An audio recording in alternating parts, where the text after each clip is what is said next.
I did something that no one in their right mind would ever do. I conducted a brainstorming session so intense that now beginners sleep soundly because of it. In the end, we managed to come up with 25 questions. Attention to the screen.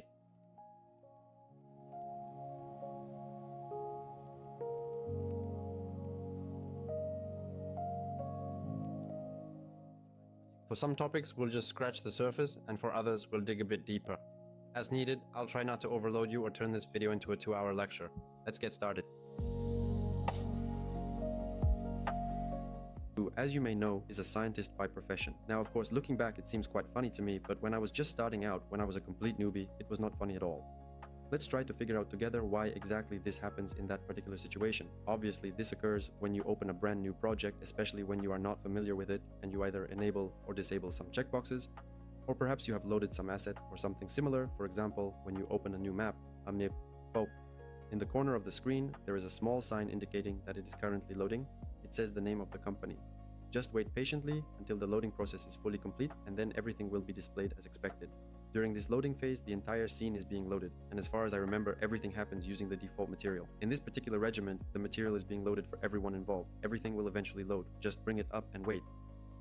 The next important point is when we encounter a discrepancy in data types. What exactly does this mean? There will be a helpful hint here, I think, in the previous video, and we talked about data types in some detail. For example, let's try to do this in the material editor. Everything that happens in the material is essentially a series of operations on these 6 data points: the vector number, the texture, and the pane value. Everything that happens is derived from this value and is modified using the function of these data points. We also discussed this previously, and then we connected, and each of these functions, for example, requires a certain specific type of data. Here, those people mean 2D textures, bit vector, 3B boolean, scalar, and so on. That is, they require some specific information depending on what they need at that moment. Then they will change this information inside themselves and pass it on. That is, at the output, they will give us the result. That's understandable. Now that we've got the texture hooked up to us, everything's looking great. When we connect vector 4, we get an error. Unreal tells us, hey dude, look, you gave me float 4, but I need float 2. What should I do with it? This is not what I need. He doesn't know what to do with it, so he asks us for what he needs. In this case, it is float 2. Therefore, we, first of all, make most of the mistakes. It's solved this way. We simply open the material and carefully check if something is broken, or we will have this discrepancy and smell, or there will be the following problem. The next problem is that the textures were deleted when we dragged textures from one folder to another before, when we changed them, and so on. Everything is fine, everything seems to work, we renamed everything well, but if we exit and re-enter, especially when it stops and the login throws out, we re-enter the project, we will see that something was saved, something was not, and therefore, some errors, the material was lost. Therefore, when we have a texture here, as I already said, if we have an error in the textures, we check if the texture is here at all, let it not get lost. I am today, you need to find it again and specify this is the third point. And the last point is that the texture sampler type for the texture has changed or is specified incorrectly. In summary, always make sure to double check your textures and material settings to avoid these common issues. Now let's take a closer look at certain specific types of textures that we encounter. Sometimes you think you know, but then you realize you don't know. If you don't understand something right away, it really doesn't matter at this stage. Just keep watching further and things will become clearer. In the practical part of this course, we will often go into much more depth and detail. I don't want to turn this video into a long, drawn-out 2-hour lecture, as I already mentioned before, so just nod your head and pretend you understand for now. We'll figure all of this out together in the future anyway. Right now, I'm just answering your questions as best as I can, okay? So we have different types of textures to consider. As we understand it, we have normal textures that are made from things like metallics, hell, and so on. These are called material attributes. We also talked about these attributes in the same video earlier. Well, it turns out that when we cast it, we see that it has a sampler type called normal. When we cast some kind of texture, I don't even know what kind of color this is supposed to be. There were other types here as well. Let me see for a moment. It's not a cropping stall, that's for sure. So in short, each texture has its own specific sampler. Now, when we take this texture, wait, not this one. Is it Andreevskaya or not? I don't know. And honestly, it doesn't really matter at this point. We've connected it now. Here's a sampler type called color. When we open this texture, I uncheck the box with, if you don't understand what this is, don't worry about it. You don't need to know it right now. We immediately get an error. That is, Andre Lam says, oh, and something doesn't add up here. He will, of course, kindly tell us that we have a type color on the stamper and we need to switch it to a liner color. We just switch it and everything is fine. It's funny.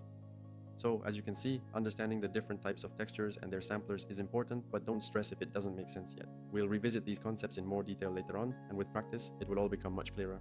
So in this case, we're just changing it back. And that's the last of the reasons why your materials might not be displaying or are default or black and so on.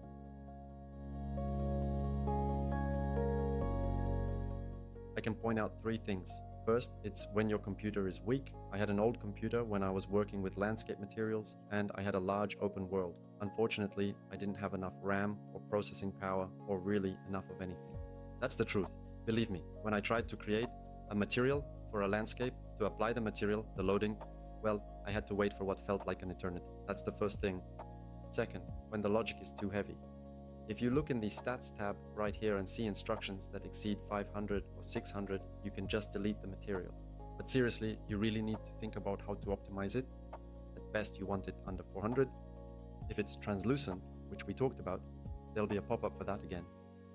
Or additive, alpha composite, and so on. So, what do we have? Give me a second. Translucent, alpha composite. Well, basically semi-transparent. If it's either alpha composite or translucent, then up to 500 is acceptable. But in other cases, it shouldn't exceed, well, 350 at the absolute maximum. So, if yours is exceeding 500, 600, and so on, then that's a serious reason to stop and think about what's actually going on inside your material. That's the second point. And the last one, the third, is because of a glitch. Unfortunately, it happens. I've had instances where I'd open a specific material, I'd open it, and the loading would just freeze. Why did that happen? It happened because something was lagging somewhere. It might be because you're using a preview version of the engine. I actually have a reason for this. Well, not a reason, a habit. I always download the new version and start working in it, and it's raw, it's a preview version, it's unfinished, there are bugs, errors, and so on. So that makes sense. But in that case, what do we need to do? You need to right-click on any folder and select Show in Explorer. From here, you need to go into the Content folder, into the Project folder, and right here you'll see the Derived Data Cache folder. You just need to delete it. Just delete the entire cache and it should in fact start working. But close the engine before you do that. And that's it.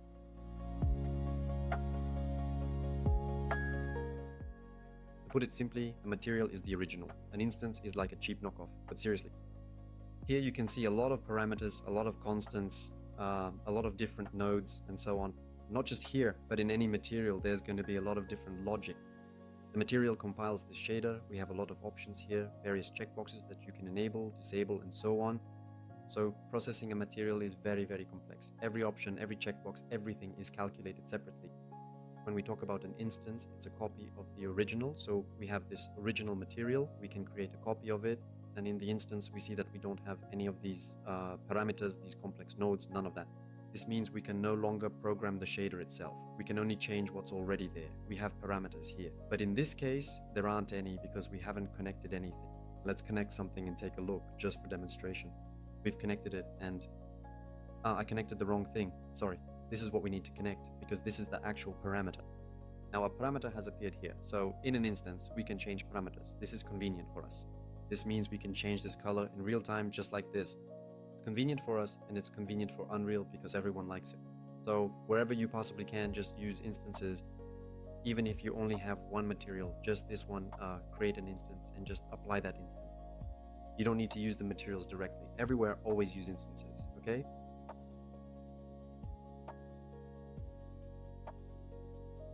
I doubt that you would really notice the difference, because even if you were to create as many as 500 parameters, it still probably wouldn't be all that noticeable, because in the end, it's just a minor difference. But essentially, constants get baked into the material, meaning this entire material, all these parameters, all these nodes, they're just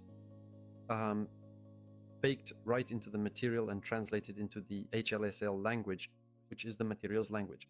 But parameters, because they're dynamic, that is dynamically changeable, they can't just be fixed and baked in. That's why they're stored separately. We talked about buffers somewhere around here. I don't know where. I think there'll be a tooltip here. You can go and watch it. We've already made a video about buffers. So they have their own separate buffer called a uniform buffer. That is, it stores the information for all the parameters. That's all. They are a little bit heavier, just a tiny, tiny bit. It's not significant at all. And that's it. I'll give you the simplest but most accurate answer. The viewport is a preview. A cinematic is the final frame. So Unreal will use all of its power to give you the best quality, the best resolution, in short, the best of everything, the lighting, the shadows, and so on. That's why they're different.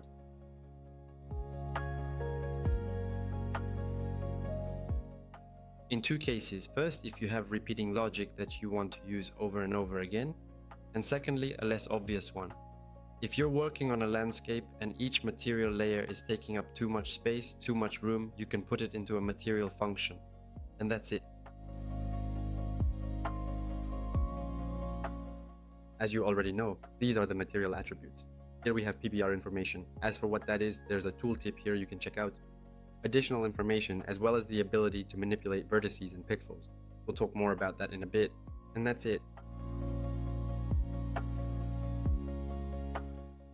Honestly, this is a pretty complex topic if we go in depth, but as always, I'm going to magically give you a pill that will solve all your problems. First, always use instances. Wherever you can, use instances. That's the most important thing, first and foremost.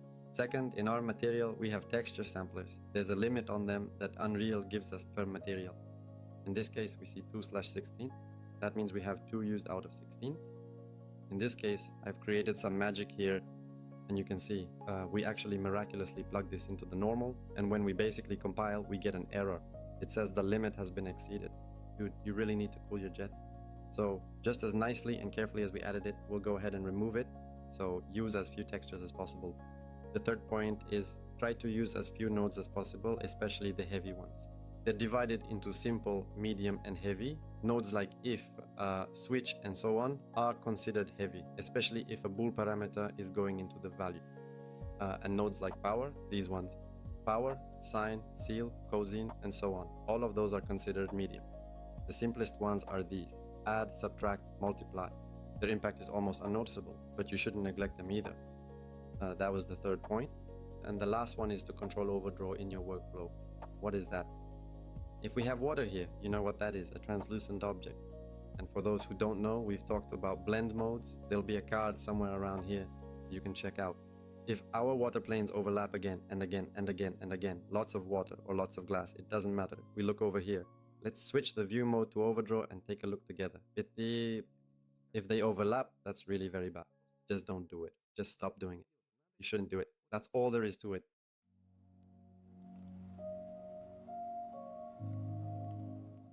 Honestly, this is a weird question. I don't even know why I included this. What can you do with nodes? You can connect them, disconnect them, you can combine them and create material functions. What else can you do with them? You can get information, meaning you can set some kind of information. In other words, create data types, some constants, parameters. You can also get information from the engine. That's a data source. And we've talked about all of this before. There's a card somewhere here anyway, or it was in the previous video. What else can you do? Basically, that's it.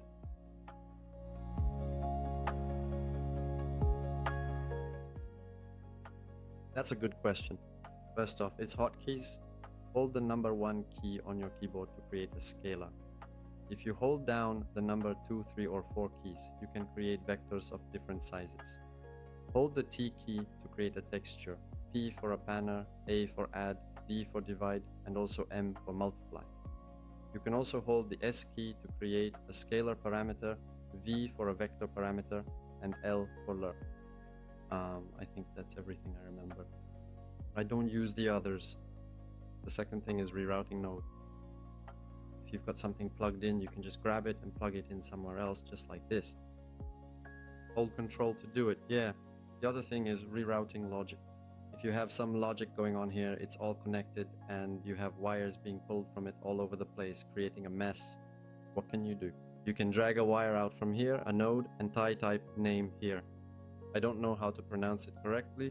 Named reroute declaration node. I hope I read that right.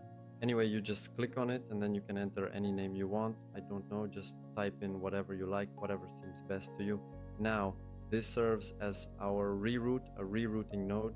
So you simply drag it out from here, and up here you'll see the reroute there. Now we've saved ourselves from the chaos. So what could happen?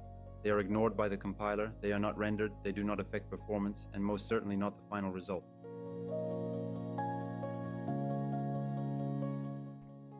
In general, it's because of the scene settings, post-processing, lighting, and so on. If If we switch to the scene, you'll see we have various light sources, post-processing, and so on, meaning the scene is configured in a specific way. If we go into the material editor, the material has its own preview scene.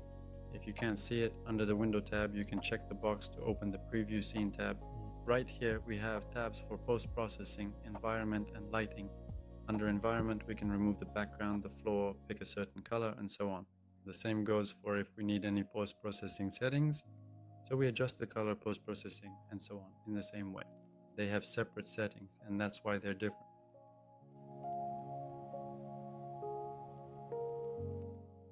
Honestly, it's a strange question, but if it's being asked, I suppose we're talking about the material domain surface. What that is, there'll be a hint somewhere around here. To be honest, I'm tired of giving all these hints. I'm not going to do it anymore. Just watch all the videos in the playlist. There aren't many of them. Now, if we're talking about surface, it means that the material processes incoming light. Depending on whether it's light, dark, bright, blue, dark, it doesn't matter. Depending on the color, on the brightness, of course, the material will behave differently.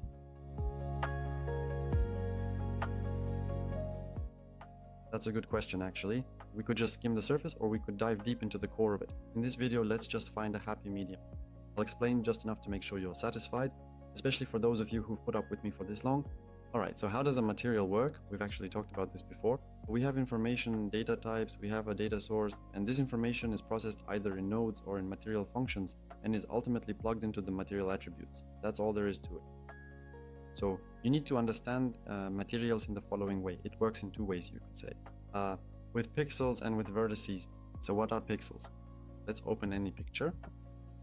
Let's open this one, for example. I'm going to make a few small changes here.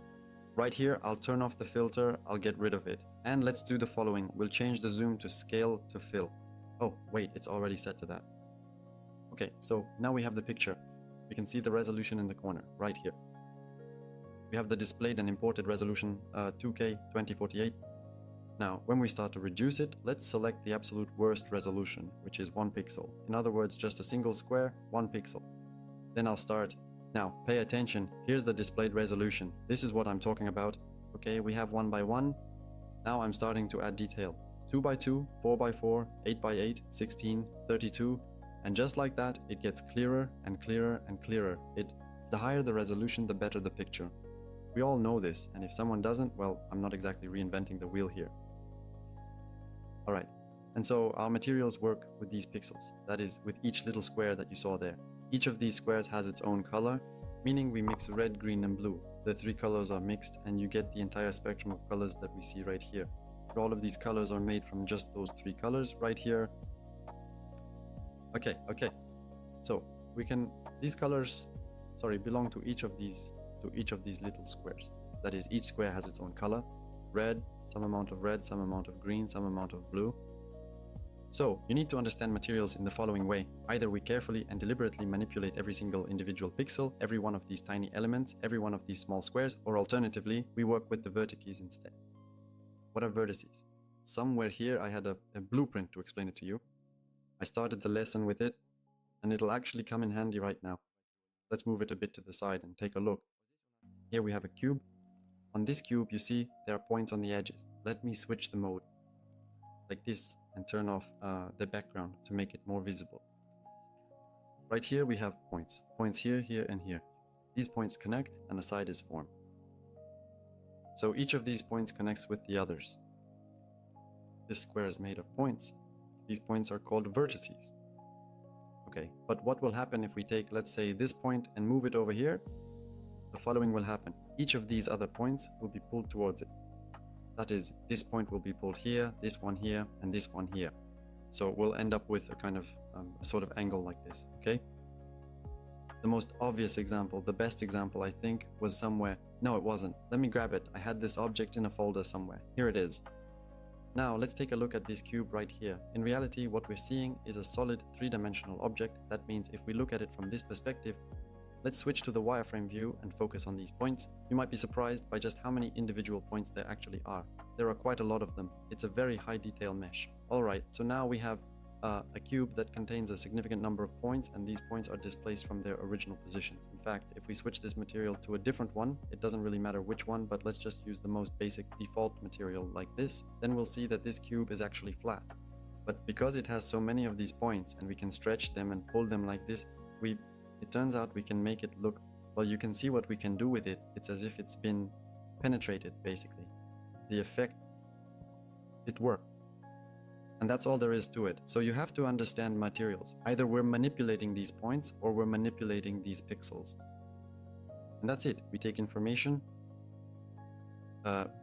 either from the engine or information that we provide ourselves. That's data types, data source. We've talked about this already, so I won't repeat myself. We modify it and plug it in here. And that information is either points or pixels. In other words, either vertices or pixels. All right.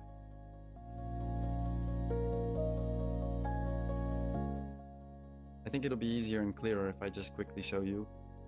Let's create this material parameter collection right here in the materials tab. We'll create it.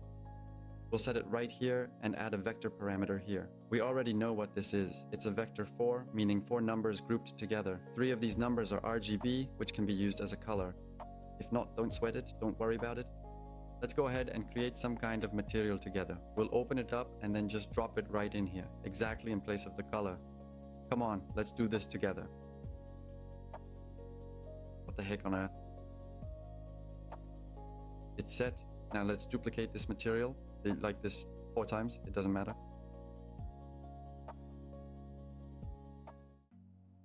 Now let's add an object to the scene. For example, let's choose a cube. A cube, another cube. Oh, darn it. Cube, there. Material, material, material, material. So that's 4 materials in total. I'm reminding you, these are 4 different parent materials. They aren't instances, they're actually 4 entirely different materials, each one distinct and separate from the others. Now we go into this parameter collection and set a color. This color is set as a shared one for all the materials, okay? So they all take their value from here.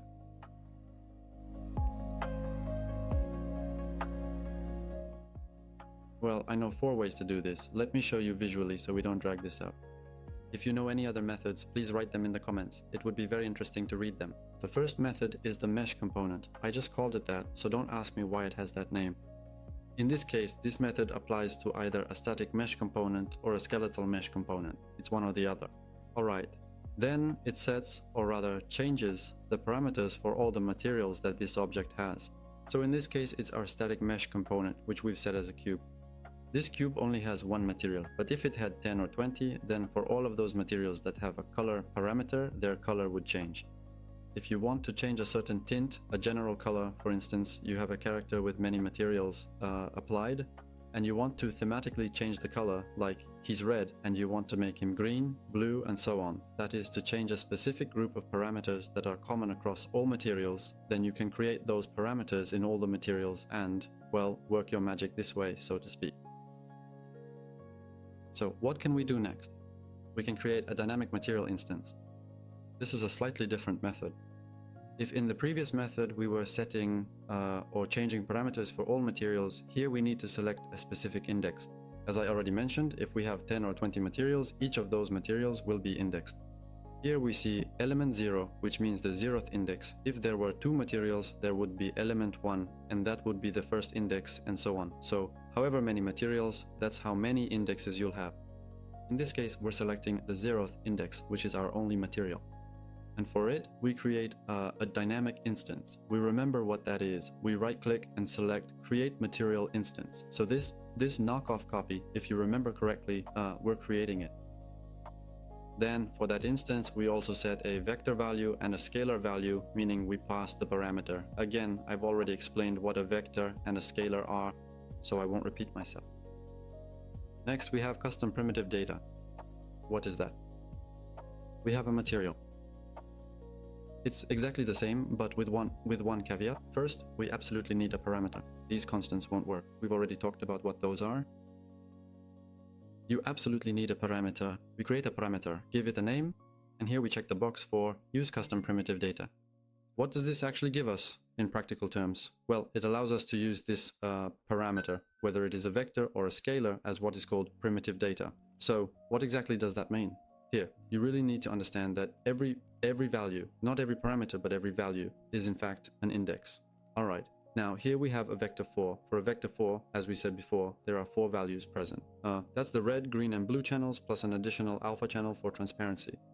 Okay, it has 4 different values, and each of these 4 values will have its own unique index. So you see index 0, 1, 2, 3. Okay, that means there are 4 separate indexes. Then, when we add another parameter, it has to start as a continuation, so it will begin from index 4, continuing the sequence. If we have another parameter, it should start, as you've probably figured out, from 5, 4, 5, 6, 7, 8, and so on, alright? So why do we really need this? Let's get straight to the point. We open up the blueprint, and it also has very similar functions for setting a scalar value, passing a scalar value to the material, and also for passing a vector value to the material. Here they are. In this case, we specify the 0th index, as you remember, and in the material, we also specified it, okay? Here, color is the 0th index, primitive data index 0, but it automatically indexes all the other values. So you specify 0 and it adds 1, 2, and 3 on its own. The same thing applies here. We specified 0, and for the scalar, we specified 4. You remember the continuation. Alright, now why did I say there's a small nuance here, if you don't mind me pointing it out? The nuance is that we can actually use this material not just for blueprints. This method is also applicable to regular static meshes as well, or even for skeletal meshes if I'm not mistaken. Okay, we've set the same material for all 3 of these static meshes, and even more, such as, I don't know, you can create as many as you want. In other words, they all have a common CPD material. Now, in the details panel, we can type custom. Here, under the section called Custom Primitive Data Defaults, you can add parameters. And for each, pay close attention, as each is a separate object, we can specify the color.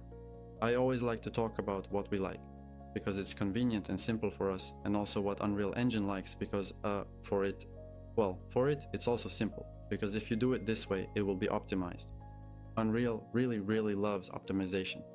So if you use this method, it'll be super cool and efficient. Instead of creating instances like this, blue, red, specifying all sorts of different colors, don't do that. It's really not recommended. It's better to use the method I showed you because it's super flexible. One material for all of them, one draw call. If you have 1,000 objects and create 1,000 instances, that's 1,000 draw calls. That's scary, a scary picture. But if you make 1,000 objects this way, then there's nothing scary about it. In the future, if you want to randomize this process, you can absolutely do it, well, in code or however you want to approach it, and simply pass different colors as parameters. Especially when an object is created in your scene, you can set this material and, by using code, pass a random color value to it. Each of the objects will appear to have a random color, even though, in reality, it's all just one single material, and that's actually super optimized for performance. And the last method is the one we discussed in the previous question, material parameter collection. Here we have the material parameter collection asset. You need to understand that this particular method isn't set on any specific object directly, but rather works globally. It's actually global, meaning you see it's not set anywhere on anything at all. So we just pass this color value directly. And in the material, in this case specifically in the material, we can use this parameter collection both as a color and as a scalar value as well. So I'll open it up now. There are scalar values, which are single numbers, and vector values, which are groups of numbers, available here. Again, this is what I told you about. I won't repeat myself. The vector values in this particular context serve as the color for us, providing the color information, and the scalar values serve as, a single value, brightness, which essentially determines how bright or dim the color appears. Okay, we pass this value to the material and just set the value in the blueprint, which is a visual scripting system. So if we change this value here, I doubt it will work here, because we're already overriding this value in the blueprint. Therefore, if we change the value in the blueprint, it changes for all components it's set on, meaning that any component using this blueprint will reflect the updated value. See, it's common for all of them. That's both a minus and a plus. And those are all the ways.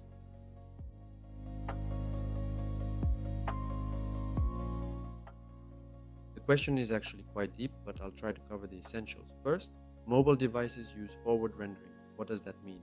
Normally, we use deferred rendering. We've already talked about what rendering is. If you're interested, check out the video in the playlist. This means that deferred rendering separates all the information, light, shadows, reflections, and so on, basically all the data into different buffers, which are areas of memory. Then in a specific order, it blends all of this together as needed.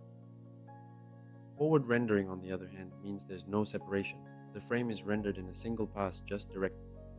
Because of this, it's faster of course, but you can get artifacts and significant limitations, especially in certain areas.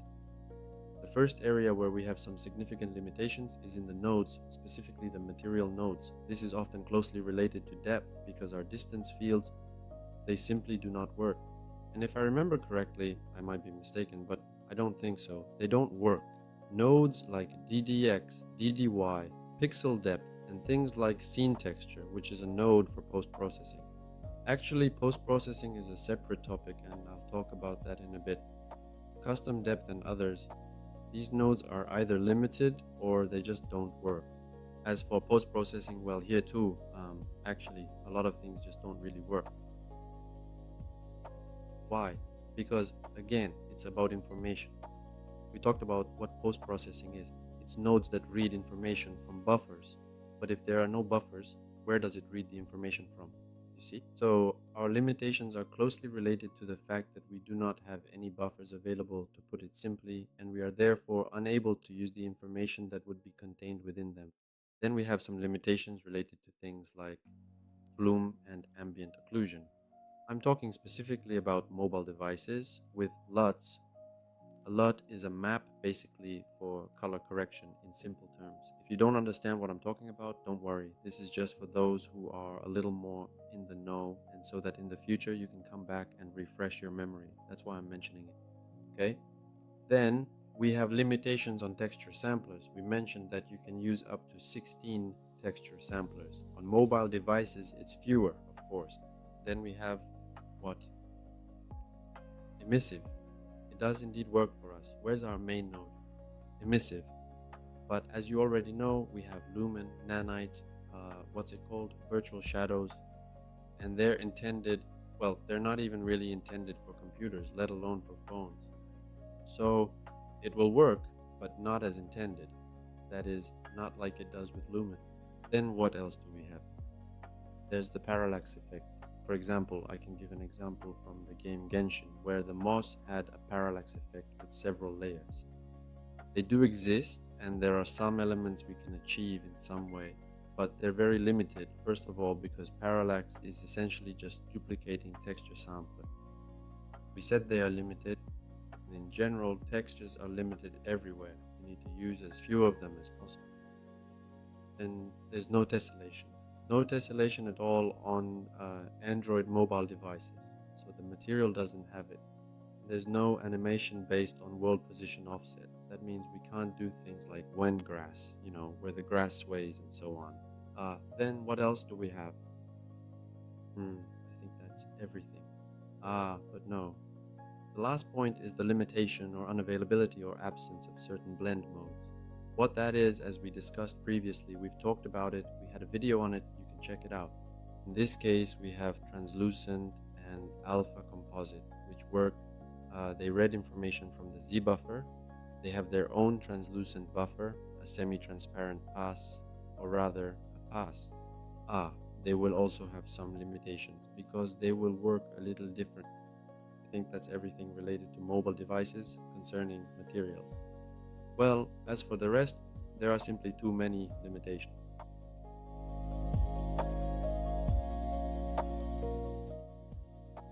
Look, it's very simple. It's because translucent materials, they can't work with realistic lighting or physically correct lighting. We've already discussed PBR, which stands for physically based rendering. If you're interested, the video is in the playlist for you to watch.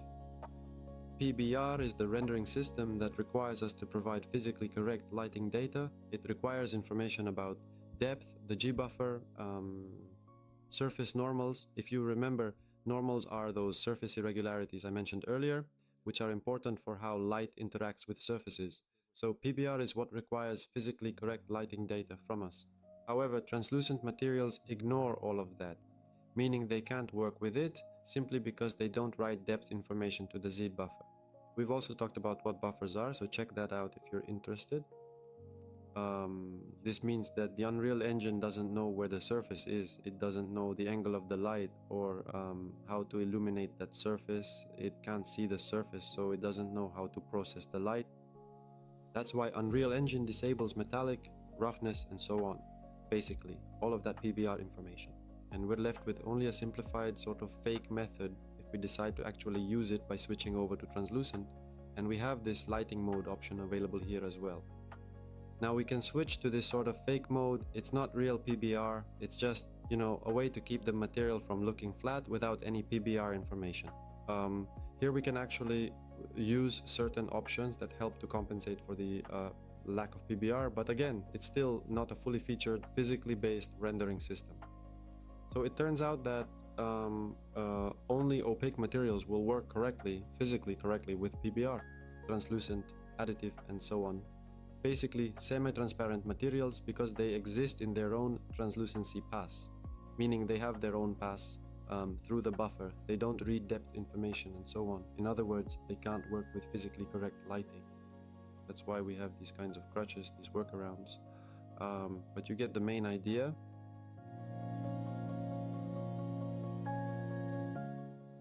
That's an interesting question, and I appreciate you asking it. Let's take a moment to break it down together. I'll do my best not to confuse you, and I'll try to finish up as quickly as possible, but I want to make sure everything is clear, okay? As we discussed earlier, a texture contains 4 types of information, which means it's essentially a vector with 4 components, often referred to as a vector 4 or VC4. Now, you might be wondering, why do we sometimes use R, G, and B, and at other times we use separate channels? Well, the reason is that this information is fundamentally just data, and you, as the user or developer, are free to decide how you want to use it. In fact, at its core, it's simply a vector with 4 numbers, 4 separate values. But in the context of textures, when we're specifically talking about a texture in computer graphics, how are these 4 numbers actually used? They're used to represent the color components: red, green, blue, and alpha, where alpha stands for transparency. Each pixel, like we talked about before, using an example, each individual point, each pixel, has a color that is defined by 3 channels, and it also has a transparency value. So you can say that we can take the information from this texture and split it into 4 separate channels or 4 different types of data. For example, if I had a texture here to show you, I would show you, but I'm not sure if I have it handy. Oh wait, here it is. Look, here's a texture. In fact, we can do something interesting. We can put, for instance, a black and white pattern into the red channel. It has to be black and white because we're splitting the 3 colors into their own channels. So in the red channel, we create one texture. In the green channel, we put another texture. And in the blue channel, we add a third texture. If there's a 4th channel, then that's the alpha channel, which is used for transparency. But keep in mind, alpha is more expensive in terms of processing, so it's often ignored or left unused. That's a little life hack. You can split information into 3 channels and save resources. Alpha is typically used either as a height map or for something that requires semi-transparency. In fact, it's just as expensive as the other 3 channels combined, so it's usually disabled. It's not worth using in most cases. It's often better to use 2 separate textures instead. Okay, so now we've split the information into 3 channels, and we can access these channels individually or separately. If I now drop this texture into the scene and try to use it, for example, I can take the information from here and extract just the red channel, specifically what's stored in the red channel. The same process applies for all the other channels as well, but if I need information from all of them, I can extract it in a way that combines the channels. So it really depends on what information I need at the moment. I can distribute it across different channels as needed. Okay, does that make sense?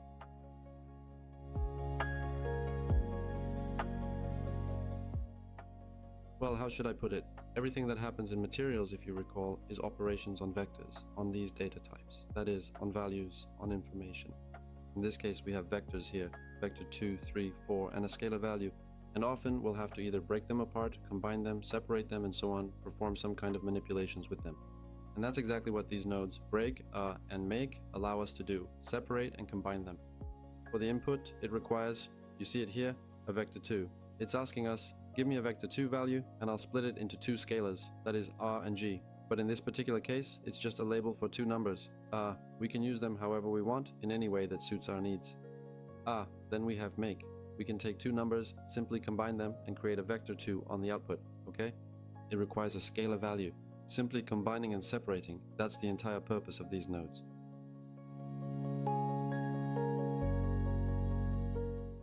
Well, actually we've gotten to the very essence of everything. Okay, let me try, as always, to explain it to you briefly. When we were discussing textures, we said that a texture has 4 types of information. That is, 3 channels are dedicated to its color, red, green, and blue, and 1 is for translucency.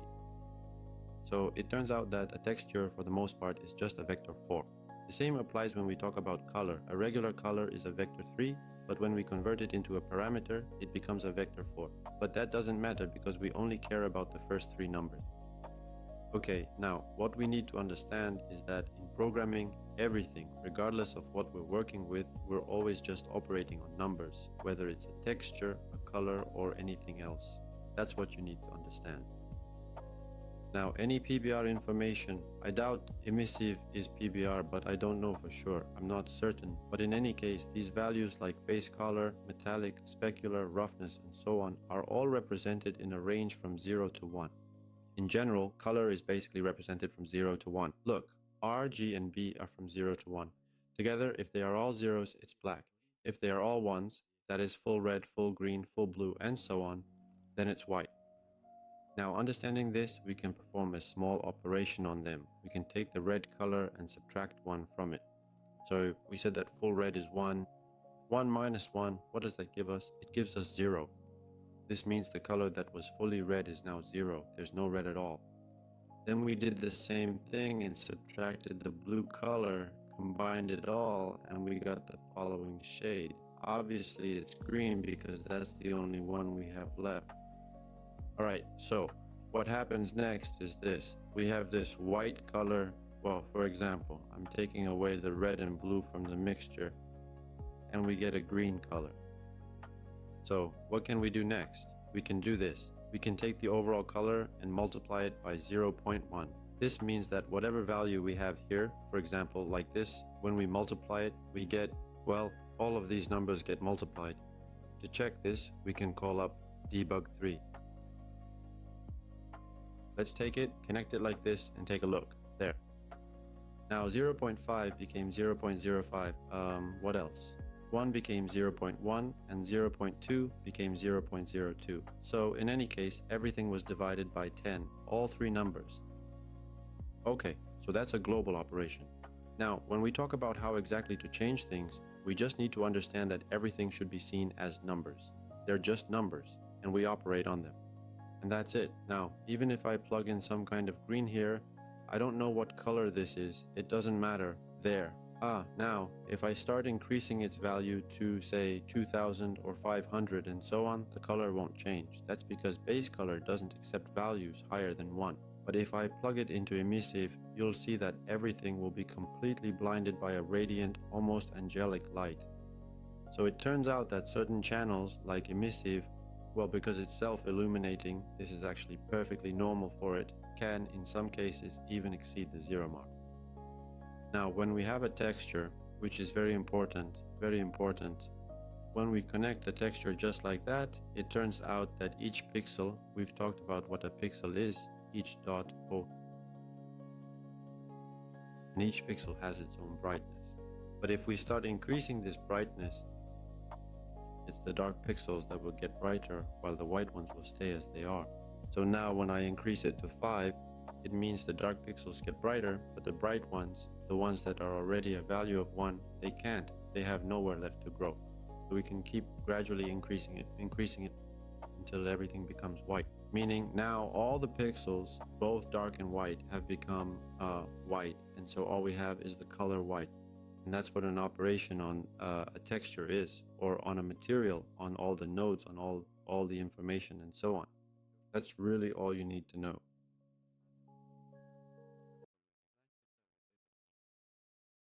Well, there's a lot to say, but I'll try not to drag this video out and get right to the point. There's a very basic mistake, which is called seamless textures.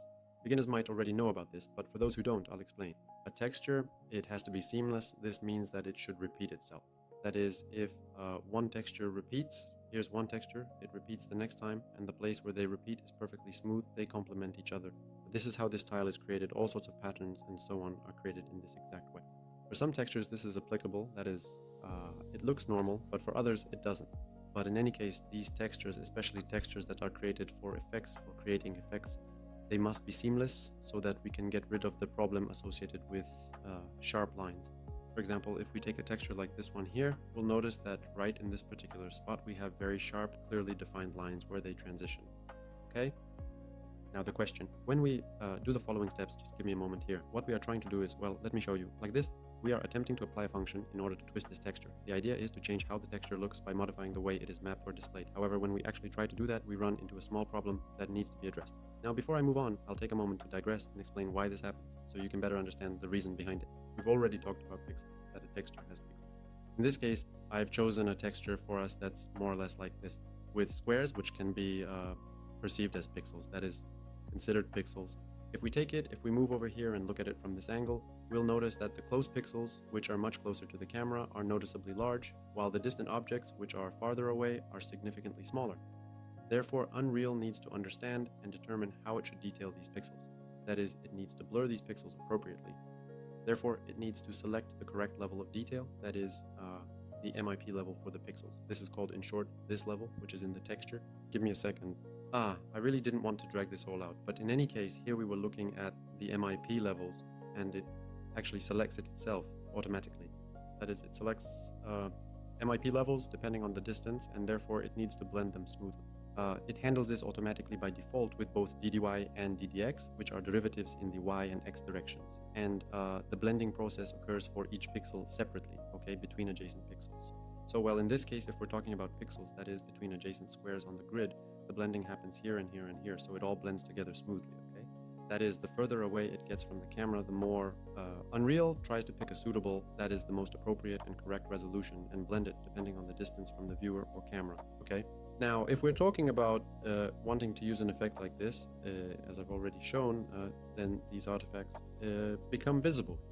But that's understandable because in this case, Unreal's mind is blown. It doesn't understand what's happening here at all, where its pixels went, where everything got twisted and turned, and so on. Therefore, we ideally need to tell it ourselves manually that, hey, in short, all the pixels in the image will use a single level, specifically one MIP level of the level. This one that I showed earlier, again, this one MIP level, one for all the pixels in the image. Therefore, we just need to call DDY and DDX from the texture coordinates ourselves, and then switch our texture to the manual setting mode, that is the derivative mode, and pass in specifically DDY and DDX through the texture coordinates. In other words, we take the texture coordinates of the texture itself and make this smoothing, that is the MIP level, common for all pixels, as I've already said before. Now, this particular artifact should, at least in theory, disappear. Then after that, we can animate it, twist it, turn it, and so on, and use this whole thing however we want to, in any way we like.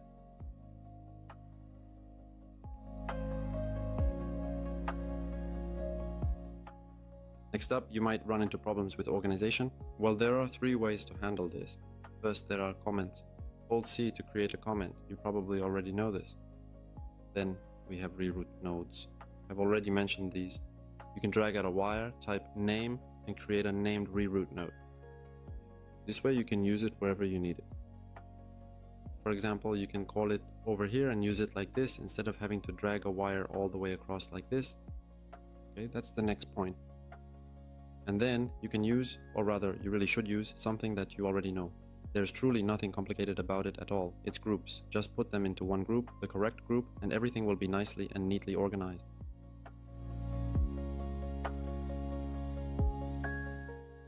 The topic is extensive, so I won't go into all the details, but I'll try to quickly explain the main idea. So here we have a texture. We're applying this texture to a plane.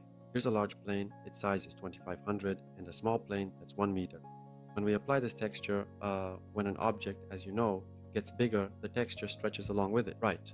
So we end up with different dimensions. Now, to fix this, we can say that we want to create a variable, actually, more specifically, create a parameter that would help us control the size of the grid. Now, for the object that's 2500 in size, we just set its corresponding size, but the small object also gets adjusted accordingly based on that same parameter. And you might say, you could just create a material instance and specify different sizes for it. Well, if you want to adjust it that way, go right ahead. You just need to understand what you're doing and the best way to do it. In this case, instead of using all of that, we can use absolute world position. Well, we were talking about vertices. In this case, world position gives us the vertex, that is the point, each one, the location of each point in the world. But that doesn't matter right now. We're talking about more important things. We'll cover this in much more detail in the practical section when we actually create things based on these specific positions along with their relatives such as camera position, actor position, object position, and so on. We'll go over all of those different positions in more detail then. For now, we just need to understand that absolute world position simply gives us the exact location of each individual point in space within the world. Now, it turns out that if we take it like this, YRG, because that's forward and back, left and right. And B is up and down. Coordinates exist on 3 axes after all. We just remove the third axis, the up and down one, because our floor doesn't stretch vertically.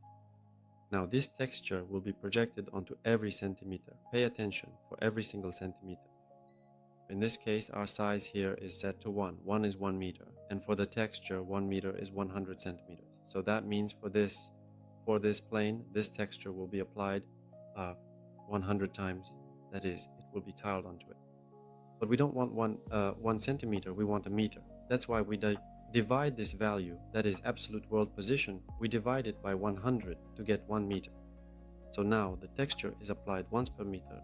Even if our object is, say, 2500 in size, it doesn't matter. However many meters it is, that's how many times it will be applied. So in this case, it's 2500. So it will be applied 2500 times across its width and length. This texture will be projected.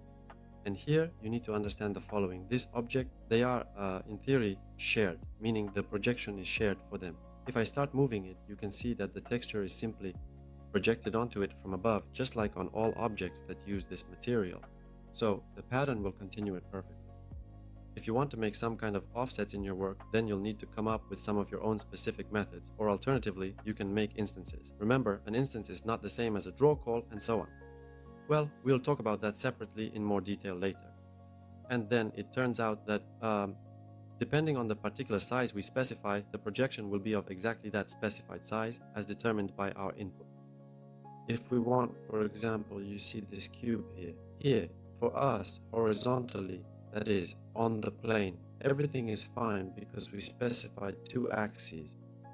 But on the left and right, front and back, we have, that is, vertically, in this case, or rather, this vertical axis, vertically right here, the texture is applied. It's stretched because we excluded that axis from it.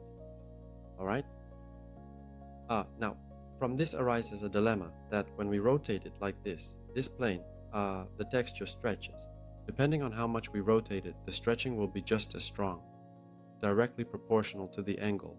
And when it's at 90 degrees, you'll get absolute stretching, just lines, okay? That's the next thing to understand, and that's all regarding this world position. We can of course use something like world aligned texture. There's a node like that, I added it here somewhere. If I remember correctly, world aligned texture, there it is. We can use it, specify the texture here.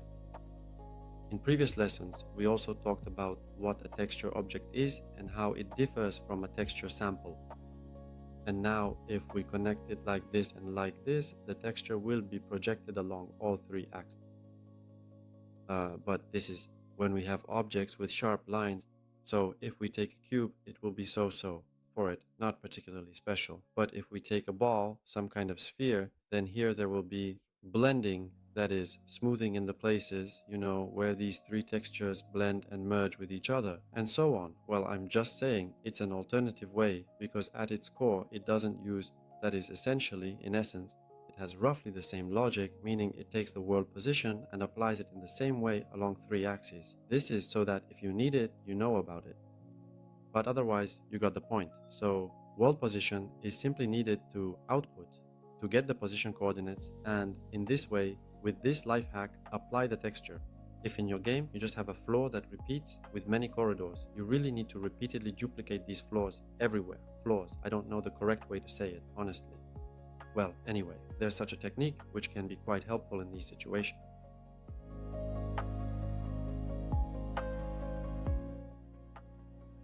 Alright, this is the last question regarding material animation. In this case, there are 4 types. The first is the rotator. It simply sets things in motion, meaning it rotates around a center that you specify. You also set the speed and it just rotates, and you simply can't stop it. It just rotates, and that's all. The only thing you can do is adjust its speed. You can take the time node and multiply it by some value, which will also give you acceleration, deceleration, and so on. So we speed up the time and it moves faster, and so on. Okay? So that's the first one. Secondly, we have the custom rotator. If your rotation depends on some logic, if you have a texture somewhere, I don't know, whatever you have here. If you're making a complex shader, if you have some logic, for example, that's responsible for, say, a variable that determines how open a door is or something else, And depending on that, the material should change, that is, rotate. Then please pass in parameters right here. We've already talked about what this is. A parameter for how open the door is, from 0 to 1, because it's normalized here. Then whatever number you specify, that's how much it will rotate.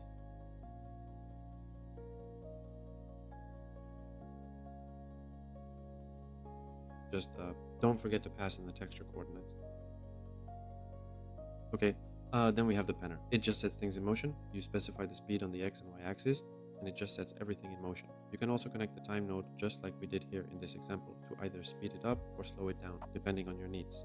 And separately, if you want to have more direct control over the speed, you'd connect a vector to input. Again, if you convert it to a parameter, you'll need to combine them using the make node. We've talked about this as well.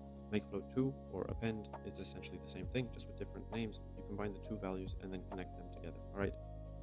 Then we have motion for wave chaos. It's not here in this particular setup, but I've already mentioned this before. I mean, whoops, you don't use it like this. This is the texture itself, the actual texture asset. Here, more precisely, we need to use a texture object. We've talked about what this is. The texture object connects right here and is set in motion. Let's turn it on, and now you can see that it's moving in 4 directions. If we open it up, we can see there are 4 textures that are simply connected and blended with each other in 4 different directions. And precisely because there are 4 of them, this material, that is this method, is very expensive, because using and duplicating these textures, the more textures you have, the heavier the material becomes. This is the worst thing we can do, even worse than having, say, hundreds of these parameters. Fewer textures will definitely be better for you, for us, and for everyone involved, for Unreal, and also for the developers who are working on the project. Alright, but in some specific cases, we do have to make sacrifices. Quality for this, but finding that balance between quality and performance, that's your job, right? Here we have distortion. We can specify the distortion strength and the movement speed. And if you have some coordinates, for example, like we talked about with world position, you can connect it here. Okay, these are the 4 methods. If you have any questions, please leave them in the comments. Join our Discord server, subscribe, leave a like, and all that stuff.